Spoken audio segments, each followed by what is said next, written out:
Добро утро, Ванем. Поздрав еве по втори пат. Да, еве го држам списанието Нови хоризонти, кое што е за прв пат во Македонија во ваква форма, списание со содржини кои што се всушност од научни истражувања од страна на студентите во рамките на Универзитетот Свети Климент Охридски во Битола и наш гостин, како што кажавте, е професор доктор Горан Илик, проректор за наука при УКЛО Битола, меѓутоа и главен говорен уредник. Добро ви утро.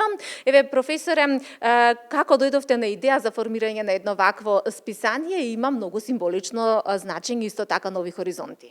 Ви благодарам најпрво за поканата, да ви посакам добро утро вам и на вашите гледачи.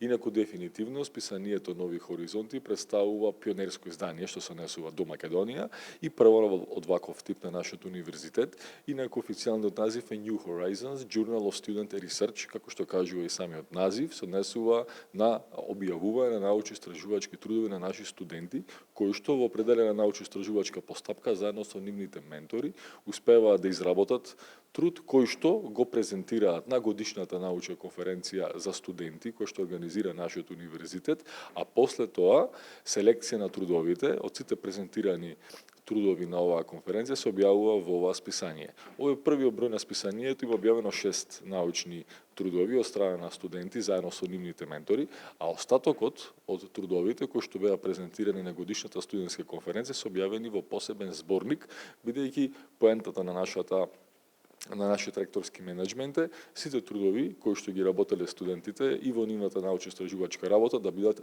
објавени со цел да бидат видливи и како такви да останат да сведочат нормално за нивниот научно-истражувачки развој. За сега е достапно во електронска форма на страната на УКЛО МК. Сега целта е многу значајна на ова списание, тоа е да воспостави релација или вмрежување со другите универзитети од светот. Да, списанието, линкот на списанието може да се најде на официјалната веб страна на нашиот универзитет uklo.edu.mk, каде што си има нормално посебна секција за ова списание, како и за другото научно списание кој што го издава нашиот универзитет тргнувајќи од 2005 година.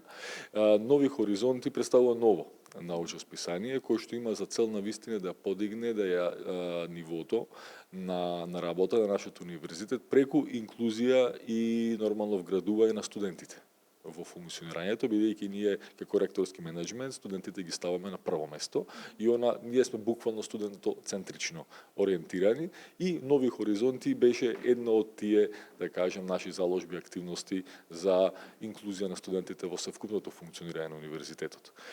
Целта на списанието е меѓу другото да ги направи достапни, да ги мотивира студентите на научно-истражувачка работа и секако да ги направи достапни и видливи нивните научно-истражувачки резултати објавени во форма на трудови. Списанието Нови хоризонти се објавува во електронска верзија, само за првиот број имавме отпечатано неколку примероци, се со цел да им ги доделиме на сите оние кои што објавиле свој труд, но понатаму како што ќе имаме можности ние ќе го печатиме или не, но во секој случај базично тоа ќе биде објавувано електронски. Зошто електронски? Бидејќи за може да биде глобално достапно. И затоа, меѓу другото, списанието се објавува исклучиво на англиски јазик, се со цел на еден среден рок да можеме да го подигнеме нивото на цитираност на списанието. Бидејќи во секој случај во меѓународните научни и академски односи доминира англискиот јазик.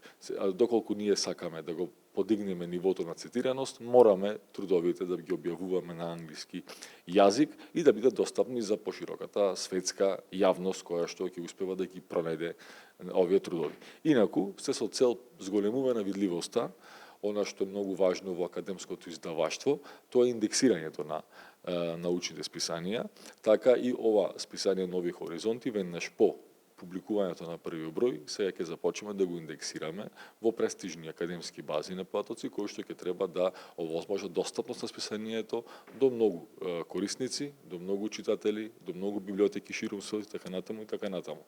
Бидејќи, за разлика од Нови хоризонти, нашето постоечко списание Хоризонти, кое што, како што кажав, е првото списание, тоа е индексирано во голем број бази на потоци, кои што се репутабилни и каде што ние ќе продолжиме всушност и понатаму да го правиме тоа, бидејќи тоа вас ви овозможува поголема достапност и видливост. Тоа е најважно, а сето тоа треба да ја овозможи поголемо ниво на цитираност. Еве ни останува уште минута да зборнеме за зборникот на трудови, кој што исто така беше испромовиран заедно со Нови хоризонти. Зборникот на трудови, како што кажав на самиот почеток, произлезе исто така од потребата за публикување на трудови презентирани за време на годишната студентска конференција. Во него се содржани сите оние трудови кои што не се објавени во научно списание. Во научно списание се поместени трудови кои што можем да кажем дека се издвојувале по квалитетна методологија на изработка на научно-истражувачкиот труд, по темата, по содржината и по автентичноста на конкретниот научен труд. Па затоа се поместени во научно списание и тоа се помал број. Остатокот на сите оние презентери, нивните трудови се поместени во зборникот и таму се објавени на македонски јазик, бидејќи за време на годишната студентска конференција студентите своите трудови ги презентираат, ги работат и ги презентираат на македонски јазик. Професор Ева само покажува и докажува дека во рамките на Универзитетот Свети Климент Охридски Битола има научно-истражувачка дејност и еве јас на крајот на разговорот на целиот менаџмент на УКЛО ќе честитам 45 години, денеска еве се одбележува 45 години од основањето на УКЛО и по тој повод во офицерскиот дом ќе има свечена академија. Ова беше се за ова второ линковско јавување од Битола. Ви благодарам.